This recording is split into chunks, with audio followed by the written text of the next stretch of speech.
दोस्तों આપણે આવી ગયા ગલતેશ્વર મહાદેવ મંદિર પાસે। ચાલો તમને દર્શન કરાવી દઈએ। આ જોઈ શકો છો અહીંયા ગેટ બનેલો છે ઓમ નમઃ શિવાય અને ભારતનો તિરંગો આપણો આન બાન શાન ઉપર લગાવ્યો છે। તો આપણે અહીંયા એન્ટર થઈએ અહીંથી। આ ગેટ છે અને અહીંયા લખ્યું પણ છે વેલકમ ટુ ગલતેશ્વર અને આ બાજુ જોઈએ આપણે પછી।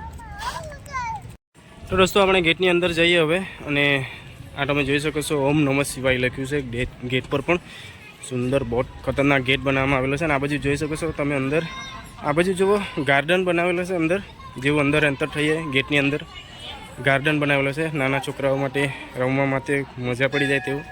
અને અહીંયાથી આગળ જોઈએ આ ઉપર શેડ બનાવવામાં આવ્યું છે જેનાથી તડકા વગેરેમાં થોડી રાહત મળે। ચાલો જોઈએ આગળ અને સામે જે દેખાઈ રહ્યું છે મંદિર તે મંદિર છે અને એની બાજુમાં પણ સ્ટેચ્યુ બનાવવામાં આવ્યું છે ભોલેનાથનું અને ખૂબ જ સુંદર દેખાઈ રહ્યું છે। ચાલો નજીક જઈને જોઈએ। બાકી તો આ બાજુ ઝૂલા લગાવવામાં આવ્યા છે। આ બાજુ તમે જોઈ શકો છો ઝૂલા લગાવવામાં આવ્યા છે બેસવા માટે પણ છે ભક્તો માટે બેસવા માટે પણ સારી વ્યવસ્થા કરવામાં આવી છે અને છોકરાઓ માટે પણ હિંચકા લગાવવામાં આવ્યા છે તો હિંચકા ગાવાની મજા આવી જાય તેવું છે। અને ચાલો આગળ જોઈએ।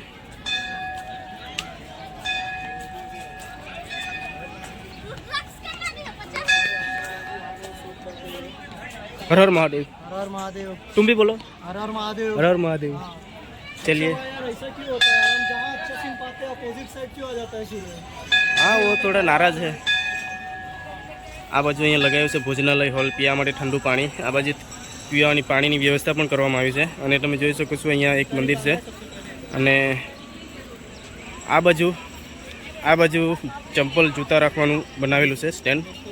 તો અહીંયા આપણે ચંપલને એવું રાખી દઈએ અને પછી આપણે જઈએ દર્શન કરવા માટે।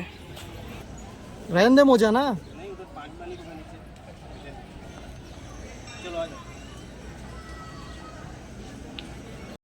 આ બાજુ જૂટા સ્ટેન્ડમાં આપણે ચપ્પલો રાખી દીધી છે અને આ બાજુ જોઈ શકો છો તમે પહેલાં બજરંગબલીનું મંદિર છે। તો ચાલો પહેલાં બજરંગબલીના દર્શન કરાવીએ। આ તમે જોઈ શકો છો બજરંગબલી અને પછી આગળ જોઈએ। ત્યાં બજરંગબલીના દર્શન કર્યા અને હવે બાજુમાં તમે જોઈ શકો છો અહીંયા ગલતેશ્વર મહાદેવ મંદિર। આ તમે જોઈ શકો છો આ મંદિર ગલતેશ્વર મહાદેવ મંદિર આપણે ફાઇનલી આવી ગયા અને એની સામે એકદમ ઠીક સામે એની અહીંયા ફુવારાનું ડાન્સિંગ ફુવારાનું પ્રદર્શન થાય તેવું પણ બનાવવામાં આવ્યું છે। એકદમ સામે એની ડાન્સિંગ ફુવારા માટે પણ બનાવવામાં આવ્યું છે અને એની સામે તમે જોઈ શકો છો મહાદેવ મંદિર મહાદેવ ભોલેનાથનું સ્ટેચ્યુ બનાવવામાં આવ્યું છે ખૂબ જ સુંદર અને મોટું। આ તમે જોઈ શકો છો અને એકદમ મંદિરની સામે છે આ મંદિર અને એમની સામે સ્ટેચ્યુ બનાવવામાં આવ્યું છે। આ બાકી તો અહીંયાથી કંઈ લેવું હોય તો દુકાન વગેરે પણ છે। અહીંયા દુકાન વગેરે પણ કંઈ લેવું હોય તો દુકાન વગેરે પણ છે અને આ રીતે થોડું લાઇનમાં જવું પડે છે દર્શન માટે।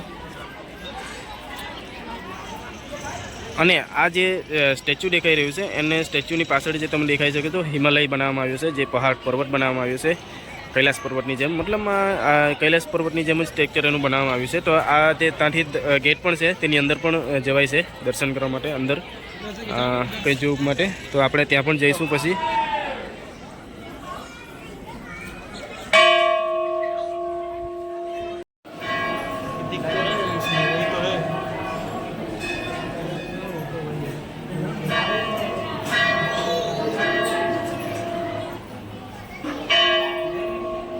તો આ જે કૈલાસ પર્વત છે એની અંદર જે ગુફા છે એની અંદર 12 જ્યોતિર્લિંગ સ્થાપના કરવામાં આવી છે 12 જ્યોતિર્લિંગની, પરંતુ તેની અંદર શૂટિંગ કરવા નહીં દીધું એટલે તમે આવો તો દર્શન કરી શકો છો। અને બાકી તો અમને તો ખૂબ જ મજા આવી દર્શન કરવાની અને ફાઇનલી અમે અહીંથી હવે વિદાય લઈશું અને આગળ જઈશું। હર હર મહાદેવ કમેન્ટમાં લખો। હર હર મહાદેવ।